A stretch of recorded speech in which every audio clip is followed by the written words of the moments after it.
Right super exclusive news చూస్తున్నాం. పాకిస్తాన్లో most wanted టెర్రరిస్టులను గుర్తు తెలియని వ్యక్తులు కాల్చి చంపుతున్నారు. లష్కరే తోయిబా కో ఫౌండర్ అమీర్ హంజా సింధు ప్రావిన్స్లో రజావుల్లా అనే టెర్రరిస్టులను కాల్చి చంపేశారు. అయితే భారత్ దెబ్బకు భయపడి పాకిస్తాన్ ప్రభుత్వమే ఈ ఆపరేషన్ చేస్తున్నట్లు సమాచారం. ఇటీవల పాక్లోని ఉగ్ర స్థావరాలను భారత్ నేలమట్టం చేసింది. ఇండియాలో ఏ ఉగ్రదాడి జరిగినా దాన్ని పాకిస్తాన్తో యుద్ధంగా భావిస్తామని ప్రధాని మోదీ ప్రకటించారు.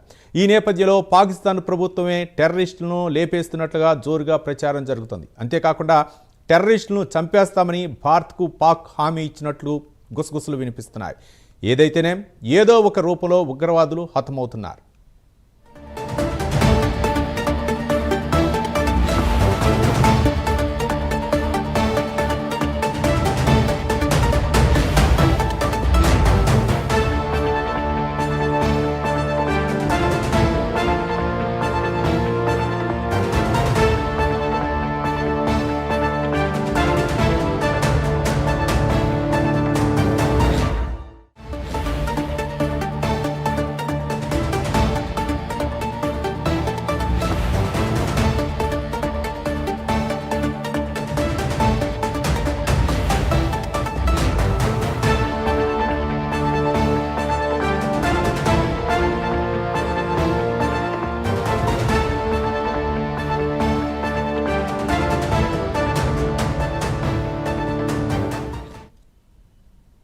రైట్, మనం సూపర్ ఎక్స్క్లూజివ్ న్యూస్ చూస్తున్నాం. పాకిస్తాన్లో మోస్ట్ వాంటెడ్ టెర్రరిస్టులను గుర్తు తెలియని వ్యక్తులు కాల్చి చంపుతున్నారు.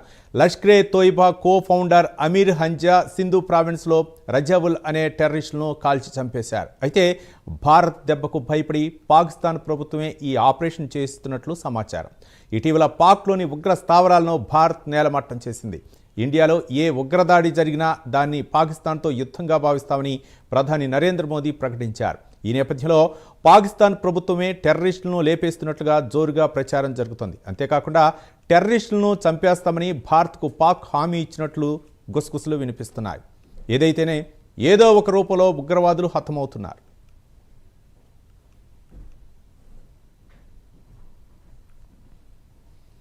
దీనిపై మరింత సమాచారం మా డిప్యూటీ ఇన్పుట్ ఎడిటర్ వాసు మరిన్ని వివరాలు అందించడానికి లైవ్ ద్వారా సిద్ధంగా ఉన్నారు. వాసు, రవి, ఆపరేషన్ సింధూర్ తర్వాత పాకిస్తాన్లో చాలా విచిత్రమైన పరిస్థితులు కనిపిస్తున్నాయి.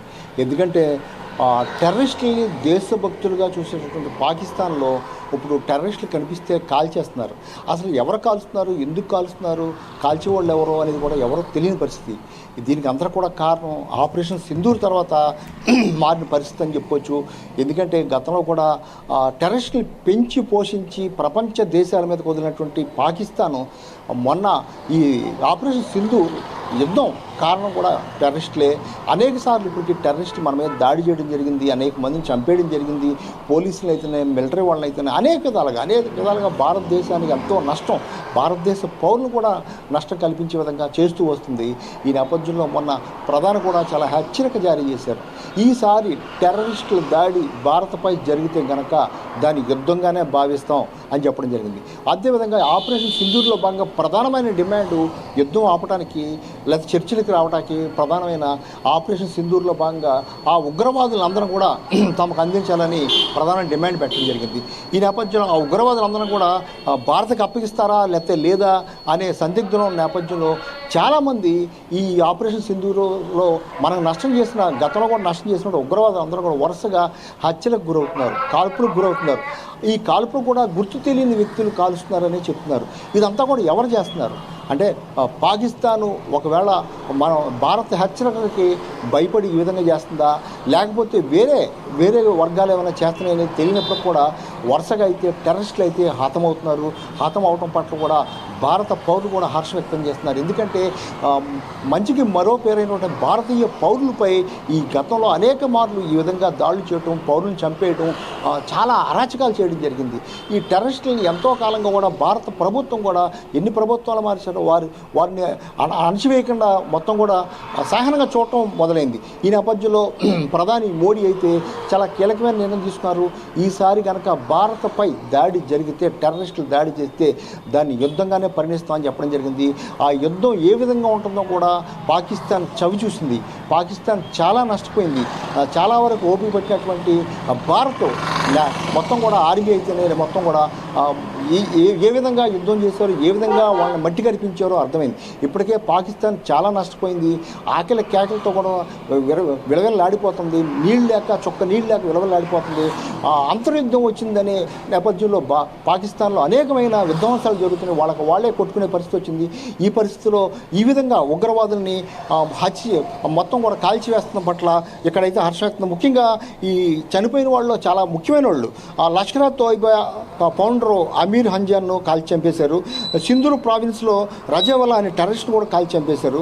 మొత్తం కూడా వీళ్ళందరూ కూడా భారతదేశానికి, భారత్కి గతంలో కూడా చాలా నష్టం చేకూర్చారు. ఈ విధంగా నష్టం చేకూర్చినటువంటి ఉగ్రవాదుల్ని వరుసగా కాల్చివేసి హత్యకు గురి చేయడం పట్ల అయితే పాకిస్తాన్ ఇంతవరకు కూడా ఏమీ మాట్లాడినప్పుడు కూడా, ఎటువంటి ప్రకటన చేయనప్పుడు కూడా గుర్తు తెలియని వ్యక్తులు మొత్తం కూడా హత్య చేస్తున్నారు పాకిస్తాన్లో అని చెప్తున్నారు.